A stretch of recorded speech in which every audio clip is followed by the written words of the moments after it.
I saw Transformers 1 a while back, and I scrambled on what to talk about for weeks.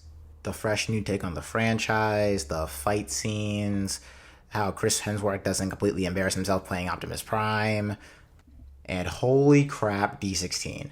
I have never cared about Megatron, like, ever.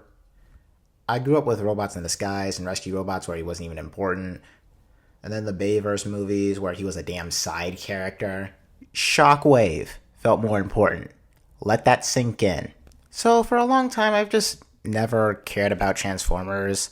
I got the toys of Optimus, the only Transformer other than Bumblebee that was important. Or at least that's what Hollywood wanted us to think. Then I heard that we were getting a movie that fans had been asking for years. A Transformers movie where the Transformers were the main characters. I know, shocking. When I saw the trailer, I was psyched. I'm not really a hard person to displease, so yeah, there's that too.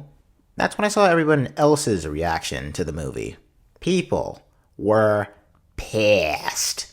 They thought this was some kiddie Cocomelon movie. They wanted a movie in the style of CGI like the old Bayverse movies were, and for starters, who the HE double hockey sticks thought cheap-ass Hasbro was going to shell out $30 million for 2 hours of CGI? Get out of here.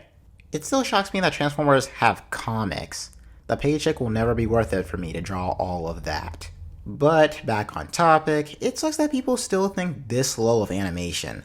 The people who are tweeting hashtag save Transformers 1 were the same people with pitchforks when the first trailer dropped. And it's not really the people's fault either. The trailer did a terrible job on this movie.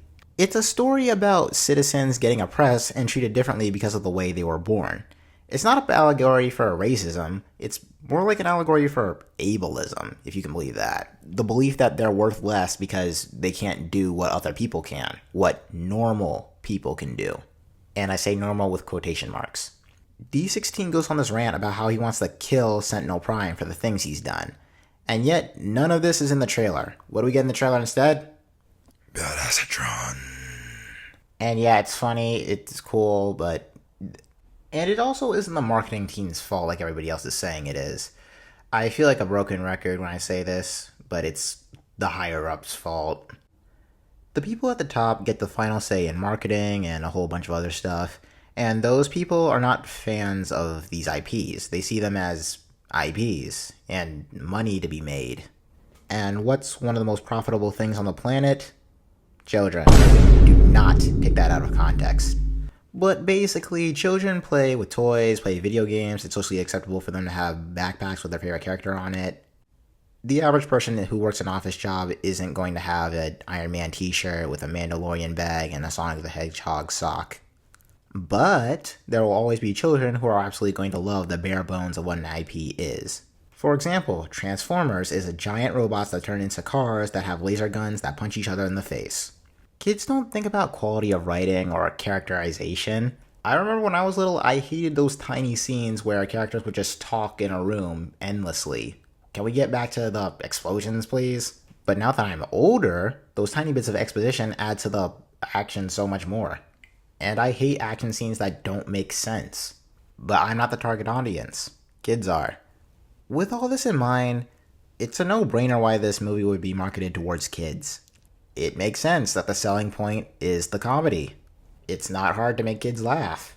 But the worst part of all of this is that when kids grow up to be adults, they want more intelligent writing to go with their story. But we don't get that. We get the same crap because they don't have faith in writing, so they just focus on the kiddie parts. Animation has always had this terrible reputation that it's for kids and that it can't be serious, when animation has always kind of been dark. Like, have you seen what happens to the villain of Tarzan? Wait! Wait, don't!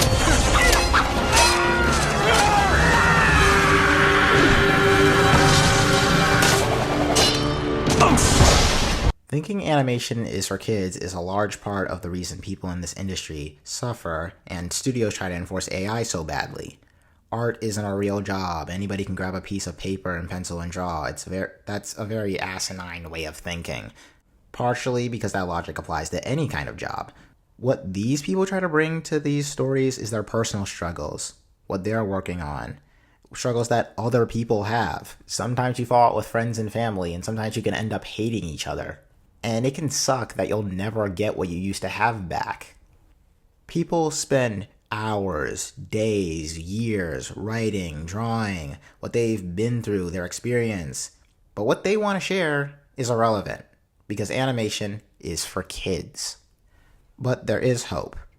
Studios need to realize they can make more money by respecting their IP, giving the fans what they want, hiring fans to work on the movies, because that will always show. There's always going to be a storyteller who wants to do right by the story they tell. Bottom line, respect animation.